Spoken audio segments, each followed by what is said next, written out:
good morning! For today's video, gagawa tayo ng siomai.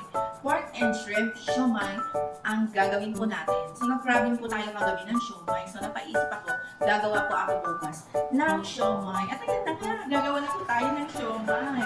Ayan, so kadalasan po kasi, bumibili lang po tayo sa labas ng siomai na makakain po natin. Ayan, so iba naman po yung gagawin po natin. Gagawa po tayo dito. At baka mas masarap pa yung gagawin po natin siomai sa bahay. Naka-prepare na po lahat yung gagamitin natin sangkap para sa ating pork and shrimp siomai. Kaya samahan niyo po akong gumawa ng siomai for today. Saan pa hinihintay natin? Tara na at samahan niyo po akong magluto ng siomai.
Ilalagyan lang natin ng oil itong steamer.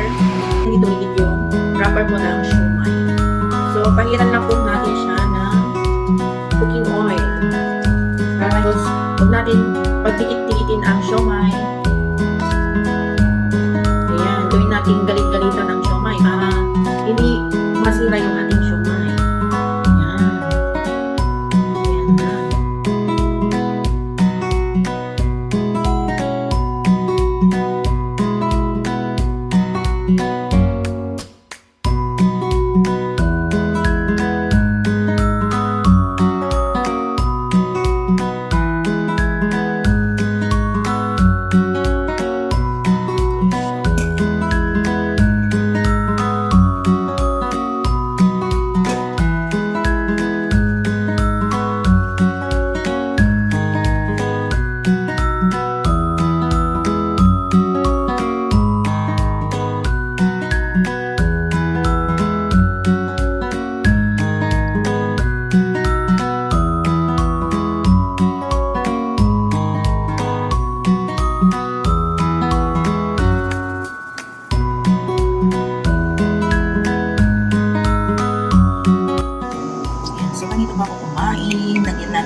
for watching. Ang dami pa guys.